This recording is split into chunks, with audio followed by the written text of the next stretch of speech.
Hi there, I'm Adam Kirbers, and this is my novel Night Out.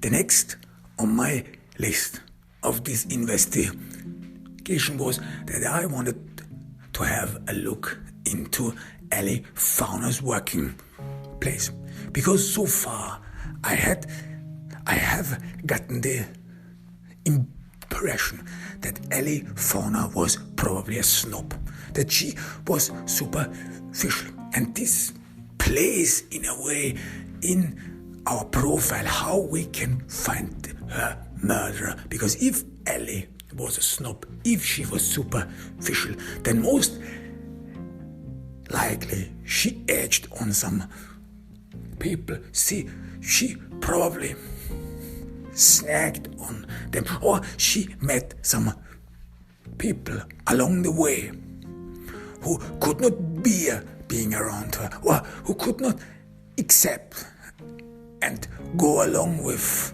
and abide by a probable lofty person. And so far all indications point towards that direction. So who would her murderer be? How would he and why would he have killed Ellie? These are all very important questions. Firstly, if Ellie had an arrogant, self-centered behavior, then it could be that her murderer probably saw him or herself as justified killing Ellie Fauner. And if her murderer had even probably diabetes and felt that she was disadvantaged by life, or that she was betrayed by life, then even more she would have a good reason to get rid of Ellie. And not only that, to extinguish this nagging indictment that some others doing actually well in their lives. Imagine there is an unemployed diabetic. No matter what he or she does and works of, she is either uneducated, and even though she would get a job, she would never ever accomplish what others seem to accomplish very easily. And in addition to that, they can never change their health condition. You can take insulin, but you cannot cure yourself of diabetes. But so far I'm not sure whether Ellie indeed was lofty, because there are a lot of indications that she was, but it may be that she didn't just wanted to offer or reveal herself to her family. It could be that Ellie probably was as well as gay. This is what we have seen among homosexuals as well, that they some sort of do not want their families or their vicinity to peek into their private lives. They are more secretive. And you could explain the expensive clothes of Ellie as well as her expensive car she bought, because she wanted to impress herself. She wanted to impress somebody, because some homosexuals, when they in a way come out, women, when they come out, they mostly or initially emulate man behavior. And man behavior is that you show off your wealth, that you brag with your wealth. And if you can swoon your wife, your girl, with wealth, maybe Ellie met someone and that she probably was out on a date, is indicated that she left her home in the middle of the night. You probably only leave your home in the middle of a night if you would personally be with someone, or if you intend on personally be with someone, and she put on some makeup. She wanted to flatter someone. She wanted to appeal to someone. But was she? And this is a very important question. Was she arrogant? Was she condescending? Did people actually hate her for it? That's why we will have to investigate into her workplace whether we find additional proof of her being arrogant. So why is someone's working place important, especially the social relationships and the social positions someone has in a working place? Well, you have to think about the working place as some sort of a continuation of school. In a working place, it is that everything is structured. This is like you have in the military. Every person, everyone is in a hierarchy, no matter whether you are in a company which emphasizes that they do not use hierarchies whatsoever. This is not the reality. If you want to get things done, then you always have to imply a hierarchy. Then you always have to deploy a hierarchy, and that you have to deploy someone who is in charge and someone who guides the flock, someone who steers them towards a direction. And in a working place, every person, whether it is the chief executive or just the department chief, up to a simple employee as well as a secretary, everyone stands in a proportion to each other. They are put in a power balance, in a structured power balance, and they face each other. And this, the working place as well as the school, some may say, yeah, these are all places where people are robbed by spontaneity. This is indeed true, but you have to be aware of one thing, that life, it is true, does not prepare you to be spontaneous. In school, all spontaneity out of you are broken, as well as in work, and it seems that way, that it is the only possible way to make things work, to be productive. But you have to see the other side of the coin as well. If you're all by yourself, if you're all alone, it is not that easy to be just spontaneous, to come up with new ideas, or just to work on your own. This is the reason why there is a difference between workplace and private life, because in work you are relieved of being spontaneous because everything is structured. You have to work according to a schedule.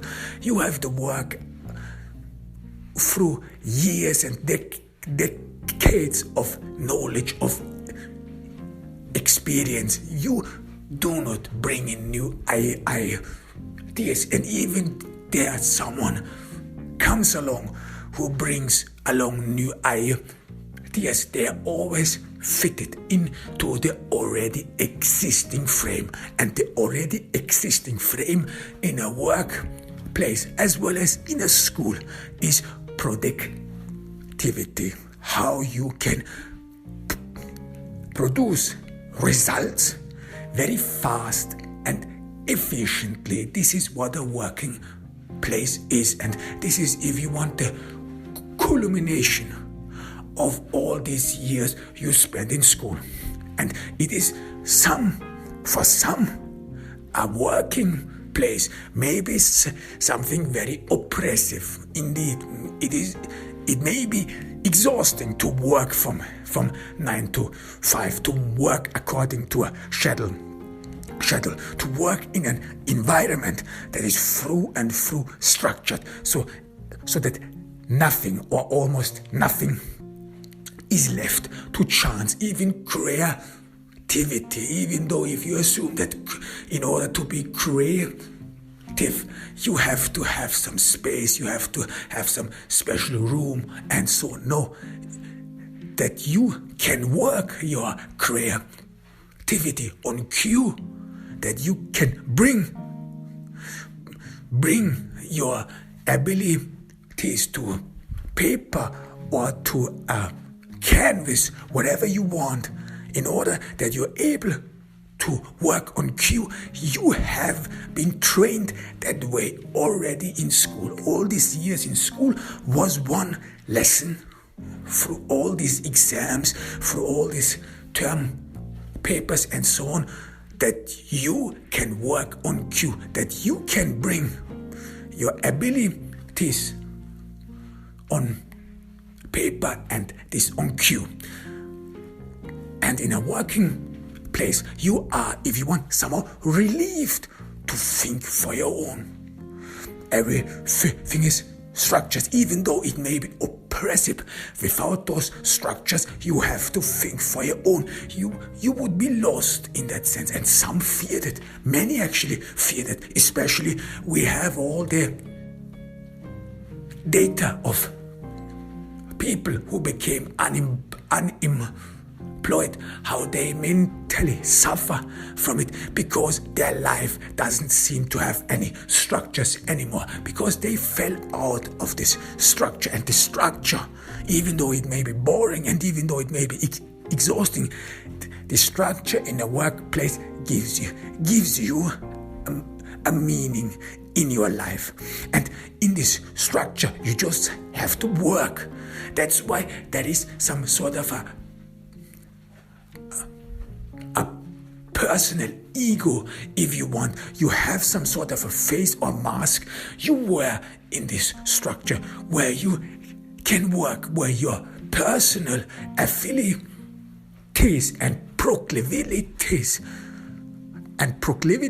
are in some way in the background, because in a working place, in this structure where productivity is vital and you are being evaluated according to results, your personal life is some sort of in the background. And this is in the most cases a relief, because you know how to work in a workplace. If you went to school, if you went to an ordinary school where you had been taught to work on cue, to bring your abilities to fruition on cue. And it is easier for that sense to maintain a social mask in a working environment, because every roles are clear. Who is who? You are part of the hierarchy. You are part of the structure. The thing is a lot different when it comes to your private life, and this is where I have witnessed to my work as a private detective. I have witnessed a lot of tragedy. This why? Because your personal life is not structured at all. Mostly it is true that even in a relationship and in a personal life, that there is always someone who is in lead, who is in charge, even though people say that they're equal and so on. Someone is always the dominant personality and someone is not. As far as me concerned, this is probably the only way relationship works, because if two people are too individual, if two people are too independent, then it is most likely they go separate ways. So someone or some notion of it or some goal has to bind two or even more people together and has to bind them to a home, to a place where they can feel themselves safe. However, the structure on who is the boss and who says what should be done, this is way more loose. In your private life, things are way more different and you are not relieved of it. There is no structure whatsoever. You have been taught to deal with personal issues. There is no structure whatsoever that women and men should act in according way, because all these instructions in your life, they end in front of the bedroom. So this is something way more difficult, because in your personal life, sexual gratification plays a crucial part in your life. Sexuality, your personal relationship with your wife depends a lot on your sexuality, as well as on your sexual abilities, on your appeal to your wife. On your working place, people only had to prove or had to imply their sexual prowess, their sexual potency, but in your private life and in their private lives, they have to prove actually their sexual proficiency or their abilities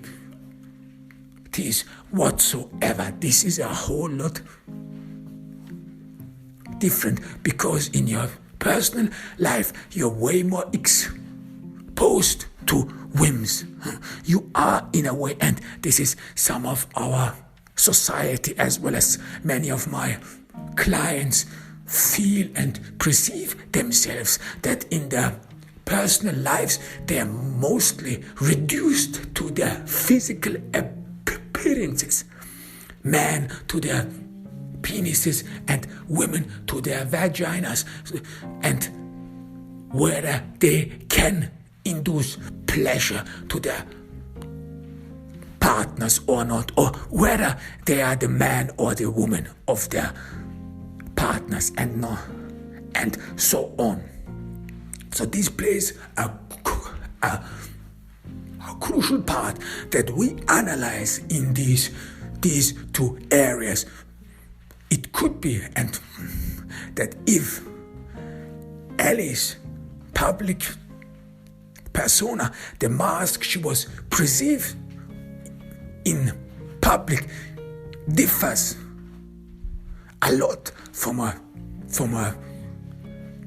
personal life, or if there are assumptions, implications that Ellie's personal life was different than her public life, this could be an indication that Ellie probably lived a secret life, that she probably had a double life. The public, she didn't want the public to know about. But if there is no difference whatsoever between her public life as well as her private life, that she lived normal, that she lived through these contradictions or assumed contradictions, then we can assume that Ellie in her private life used the same values she probably has been raised with and brought up with in school, and she continued in her working place. Values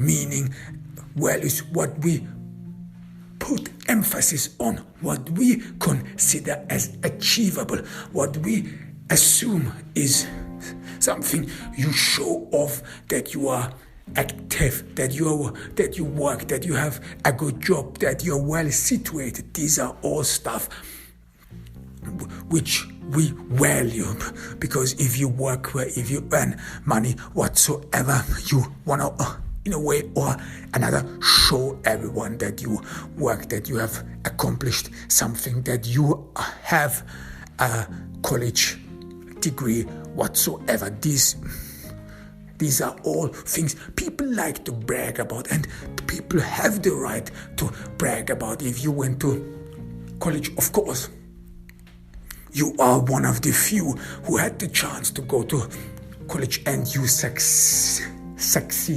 especially in the US.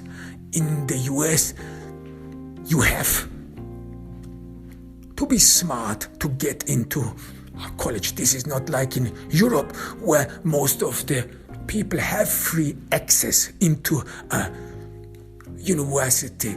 Now, in the US, entry in a college, you are selected, as well as you can count yourself as gifted. Why wouldn't you brag about it? Even those who did not went to college, even they who say, well, I don't have to brag about it, I don't need this, they would brag when they had been admitted to a college. However, I enter Ali Fauna's working place. Ali Fauna worked for ad agency. Well, an ad agency nowadays is not really what we would assume it was in the 60s and 70s, because a lot has changed, especially through the rise of social media, as well as through the rise of many program and software companies who offer easy to use softwares where everyone in a way or another can promote himself, especially through social media. And you don't need a professional anymore who can help you to promote yourself. This is something you can learn by yourself very easily, especially on Instagram, Facebook. There are enough public personalities, and if you do not know how to promote yourself, you better copy them, and you will see you will get far. So there is the ad agency. This is not the big company anymore. This is not the big business anymore. So a lot of things has changed. It is, if you want, the ad agency is a branch where you would assume that in a couple of years it will probably get extinct, or it is already been supplanted by great programmers who come up with inventive ideas and inventive softwares, how everyone can vent and venture his creative notions, because more and more this is like the job with a photographer. More and more the private person at home is the ingenious ad man who comes up with great ideas to promote him or herself, and all other personalities or companies actually copy his or her artwork. And this is pretty much the same with photographers now with a smartphone, and with this great smartphone cameras, everyone is a photographer, everyone can accomplish great art. And it is mostly reversed now, that those on top, those great photographer agencies, that they are actually copying some of those, you would say, amateur photographers. However, when I enter the ad agency, you have some sort of, or you get the notion that there's still an atmosphere from the 60s and 70s. It is the furniture, it is the structure of the entire ad agency, you get this notion and this feeling as if time had stood still. That these people still sell the way they sell products or try to sell products the way their fathers and grandfathers sold products. And I made some background checks about the ad agency. The ad agency Ali Fowler worked for is owned by John Lloyd. John Lloyd is the son of wealthy industry magnate Francis Patrick Lloyd. Francis Patrick Lloyd was someone who came out of nothing this was especially before the world wars, and Francis Patrick Lloyd, who grew up poor, who built himself a industry empire. He did not center and focus himself around one industry, around one company. No, he built his empire on many companies. He did not put all his eggs into one basket. He was very successful in it. And Francis Patrick Lloyd wanted to keep his entire empire united. He had two sons. One of them was Lincoln Lloyd and the other was John Lloyd. Lincoln Lloyd, who seems to have been the smarter businessman and the more sophisticated businessman, he inherited his father's empire, whereas his second son, John Lloyd, he apparently was kept just as an ordinary employee. Later on, the ad department of this empire was some sort of separated and became an independent company with its CEO, John Lloyd. It all seems at me that those two brothers some sort of made an arrangement, and that John Lloyd could become a CEO and could lead a company was probably a token or a favor of his brother Lincoln. This is probably one of the reasons why this ad agency here is somehow out of the ordinary, because they seem to be still wealthy. Everything here seems to be working. So in those background checks, I even got information that this ad agency even helps people to maintain their social media accounts, to help them to promote themselves. So they have a very broad stance. However, John Lloyd couldn't really expand the company.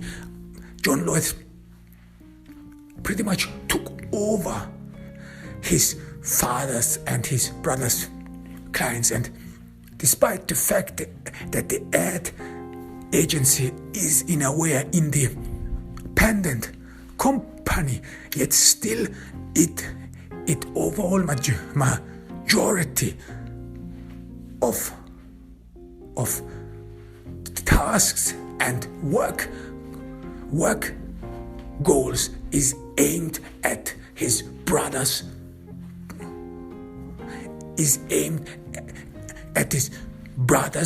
empire. So they're still running ads. They're still the ad department of this great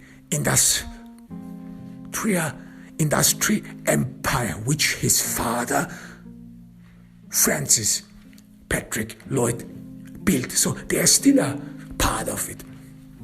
This could maybe explain why businesses are still working well because this ad agency is planning and structuring and executing the will of this great industrial empire. However, I called there before I have called there before I wanted to talk with someone. I was met and via phone with a senior executive, Deacon Lloyd. He is the son of John Lloyd, and despite his young age, I've gathered information that Deacon is only in his 30s. This is very young for a businessman because you need a lot of experience that pays off in your 30s and 50s. Experience you gather to have an eye for business, and to have an eye for business means that you can predict something. This is all what business is all about. It is whether you can predict the future, whether you can predict the development of the market. This is an eye you have as a businessman, and the abilities of a businessman is not per se that you know your way with numbers. No, the abilities of a businessman is leadership, that you can get things done in your company, that you can induce an atmosphere of productivity. No one needs to like you. You don't need to be liked. No, you need to bring in results. Deacon Lloyd, in a lofty tone, invited me to meet him in his office. He wanted to talk with me personally.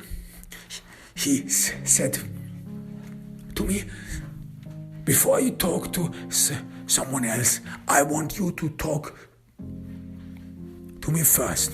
It is a tragedy. Ali found us deaf. He does not speak about murder, despite the fact that the media so far, and on social media, many people have already posted that a white woman was murdered. A white, beautiful woman. And some news channels, especially far-right news channels, claimed that she was even raped, that a white, beautiful, attractive woman was raped. And probably that is how these things are implied, that it were black thugs or whatever migrants came their way. These are all those implications, and you would assume that people would use this stigma, victim, murder victim, but Deacon Lloyd did not. He just said that Ellie was an employee. He didn't even say whether she was a good or nice employee, whether she had any prowess over him, or whether she had made a dent in those couple of months she worked there right after she left college. He just wanted to talk to me, so I went straight to his office. His personal assistant lets me wait in front of Deacon's office. I look around in this ad department, and I see on the wall all the accomplishments of the ad agency. There are some trophies, some great accomplishments, but as far as I'm concerned, these are all accomplishments which some sort of are within the company. Like there are accomplishments like that they had successfully rose the income. They have successfully gained additional 50 customers and so on and so forth. So you get the notion that those accolades they award themselves with, that they are homemade, that they themselves make those accolades and then award themselves with those accolades. So this is a company which wants to present itself as very sophisticated. Well, this is indeed not something out of the ordinary, especially if you have a branch of an industry which is struggling to maintain itself because of the insurmountable competition on social media. Especially private persons have more and more become the arch nemesis and the great competitors of ad agency. In such an atmosphere, of course, you have to shine out. Of course, you prove to everyone who comes into this office that you are in a way sophisticated and that you have accomplished some things or two. But it is something obvious, and only in some way distant I see a photo of Ellie Fauna, and there are flowers around these photos, and some have written something in a card like "in love" and so on. So this all appears as something you ought to do, not really as you would really care about someone, but you have lost an employee in a very tragic way, and of course you have to make the public believe that you care for her, or you don't want to be perceived as cold-hearted, as someone who never really cared about their employees, because this is what, or the notion that many people have of big agencies, that you are just a number, that you are no one, and that people, that they actually do not even know your name. And this may be the reason why under Ellie Fauna's photo with all those condolences in big letters, you can read her name, Ellie Fauna. They probably wrote it there so that no one mistakes her for someone else. Well, it is indeed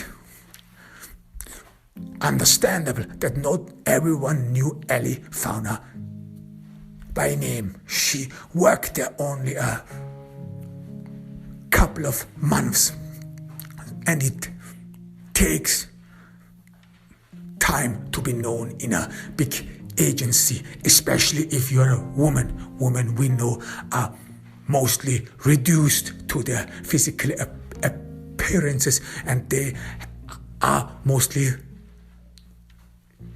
giving name attributed to their physical appearances, like broad hips, like thin lips, or big boobs. These are mostly names that are given to women who are very attractive, and Ellie was attractive. And one thing, of course, strikes out is that despite Ellie was new in the ad agency, that she was sophisticated enough to buy herself expensive stuff.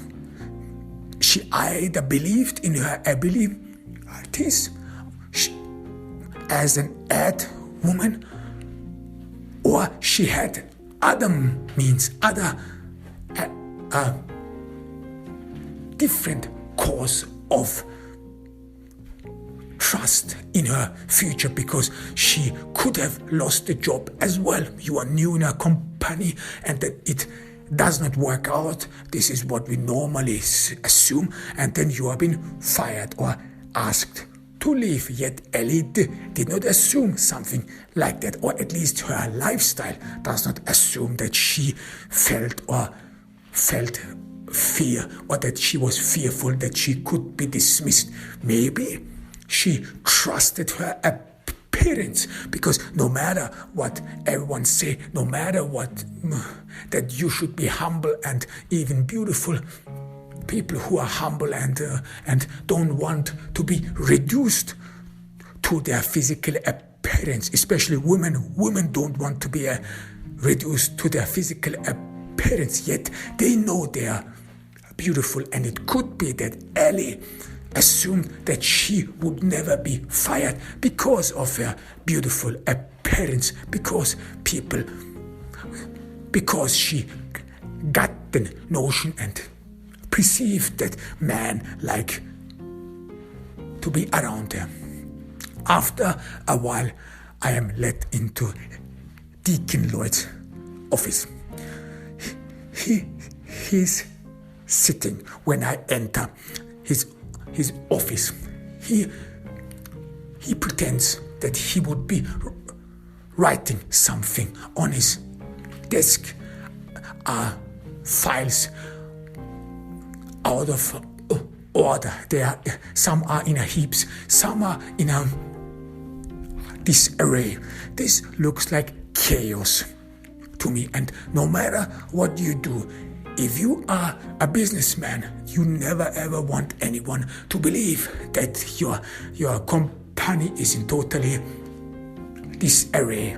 And as far as I can see, that in this chaos, I cannot imagine that someone has the overview, and no other one would be. So it is not likely that you would present yourself in that way, except if you want to be perceived as if you would be in charge, except if you want to convey the notion that you have an overview of your company, that you have actually the time to look in all these files, to look in all the reports of the department chiefs. So, and I have further notion that he wants to make himself perceive that he is in charge, that he has power. It is more likely, since he is the only child of John Lloyd, that he was only made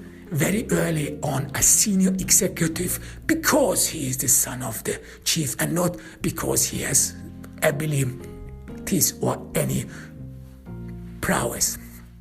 And he wants me to perceive him in that way. He gets up. He puts his hands broad on his desk, as if he wants to mark his territory, as if he wants to convey that he is in charge. He takes in a regal posture. It looks as if he had practiced this, as if he had studied some other characters, mainly through movies, and then copied them. And he stands in front of me. He doesn't offer me to sit down. It is a game. I mean, we are talking here about homicide. So this is not something you can should play charade or something. This is serious, but it appears that Deacon Lloyd hasn't really grasped the sincerity of this issue, and that one of his employees was shot dead in a public parking lot.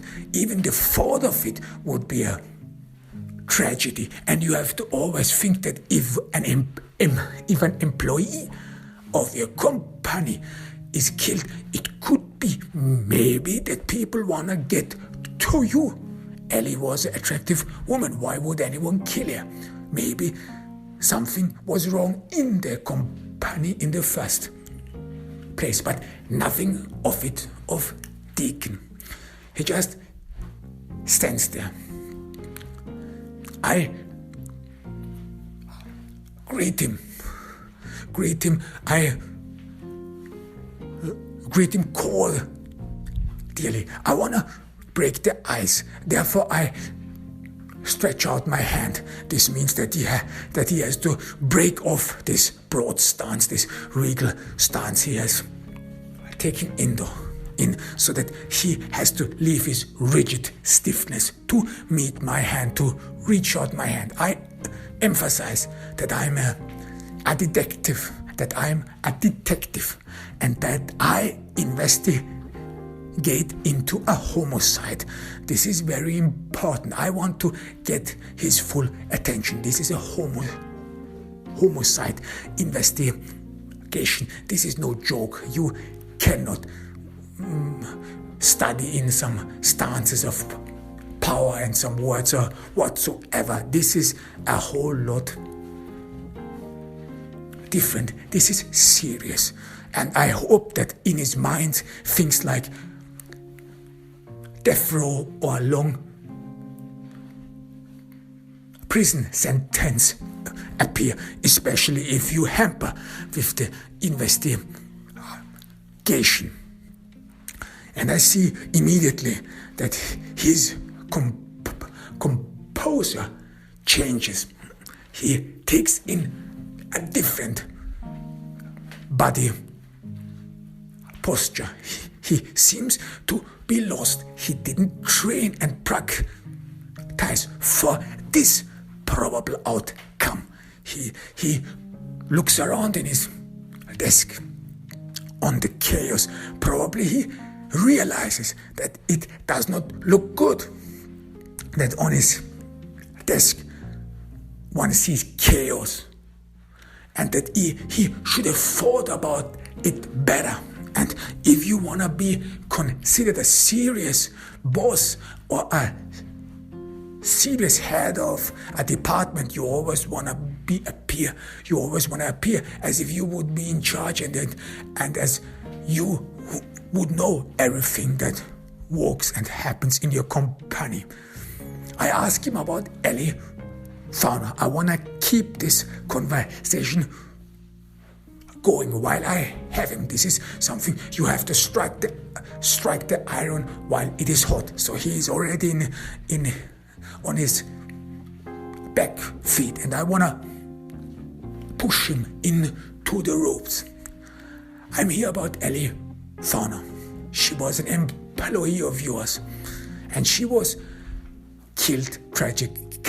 It murder. I repeat myself. I emphasize this word murder, and I look sincere, seriously. And again, I see that he's weakened. I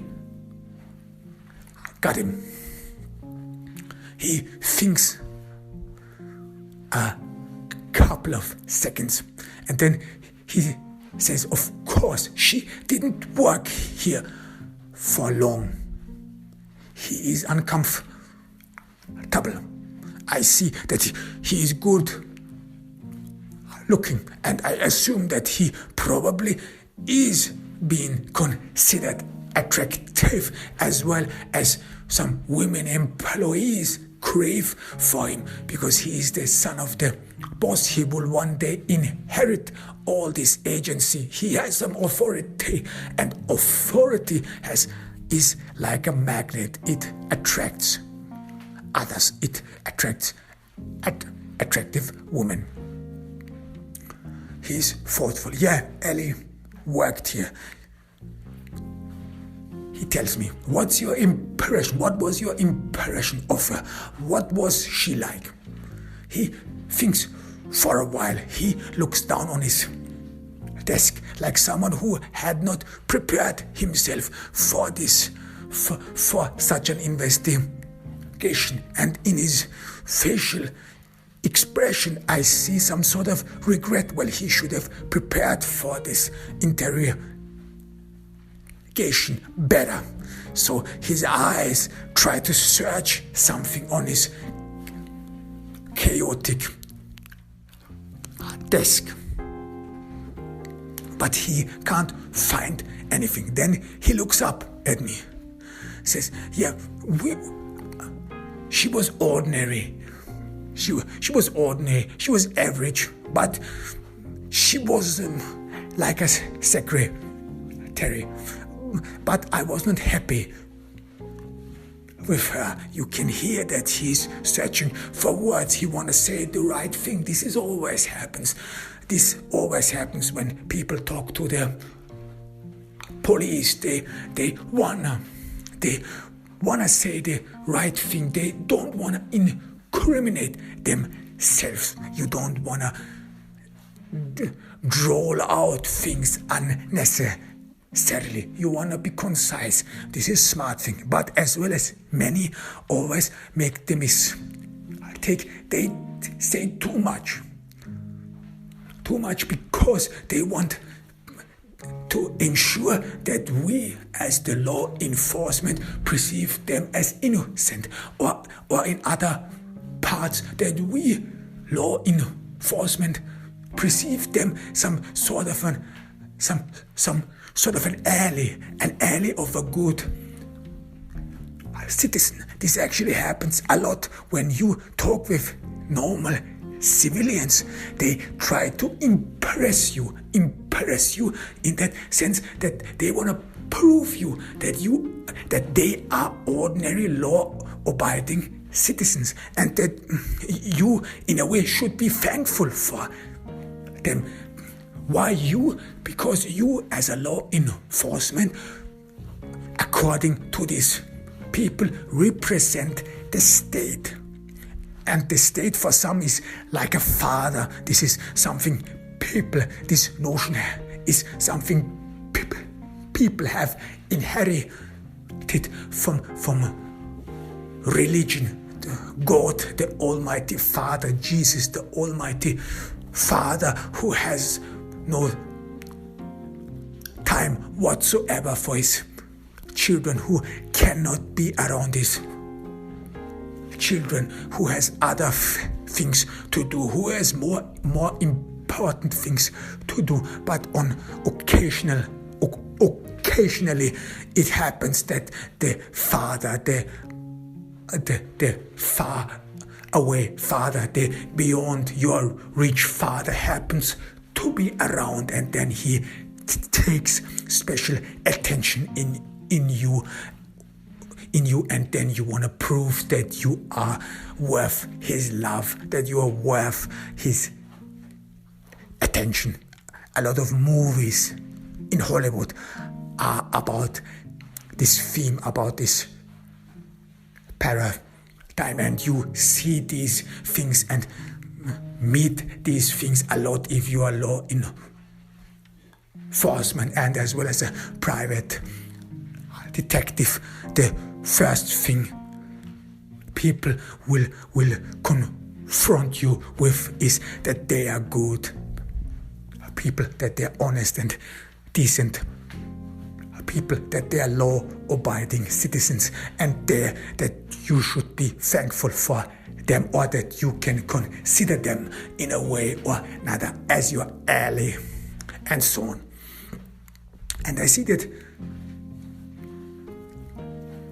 Deacon has in the end decided for an response, for a response for my question. Ellie, well, she was average. He tells me she was not smart, and he did actually not believe that Ellie would make it far. She was good. She was as good as a secretary, but nothing beyond. And he talks about it with bitterness. And you can see the bitterness in his tone. And something is up there. I immediately notice there is some unsettled issues there. It could be that he had a personal issue with Ellie whatsoever, but no matter what it is, he is the senior executive, and he was not fond of Ellie. Again, I think of Ellie's expensive clothes and her expensive car. If the senior executive was not fond of her, she took a big gamble. Deacon tells me that he actually did not know Ellie much. Well, this is obviously a lie. I have seen the women in this ad agency. Most of them are, if you want to measure them on a scale, are probably average. And Ellie, who was very attractive, healthy, and worked out, had broad hips, was healthy, probably was above average attractive. So she would have been an eye catcher, and most certainly every man wanted to be with her or around her. She was indeed a trophy, especially many men in those positions of power want to adorn themselves and embellish their power stance with a very attractive female employee. This is something you wear, like very expensive clothes, and where you can prove all your colleagues and all your subordinates that you are a potent and strong man, that you are an attractive man who is being craved by women. So Ellie would have been a great trophy, and she must have been garnered attention. Maybe this was the only reason which gave her confidence that she bought expensive clothes and an expensive car. That's all Deacon Lloyd has to say. He didn't know Ellie much, and still in his voice is something of bitterness. I leave his office and I again look around in the ad agency, and I see in the reception area a woman. She is out of the ordinary because she's colored. She's a colored woman who sits in the reception area and who is the secretary. This is again something you would say is a token for everyone who comes in to the ad agency in order to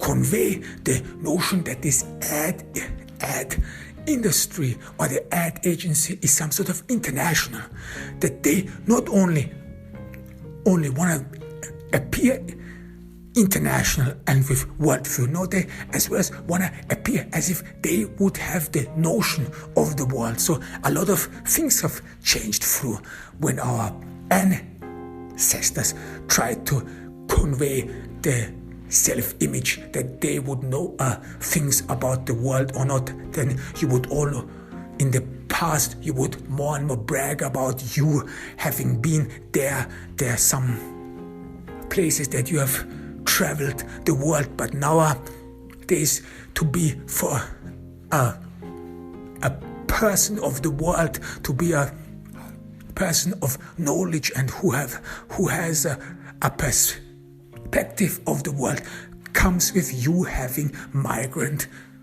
or non-white friends. I make up my mind to talk with this person. I want to have her opinion and her view about this whole matter.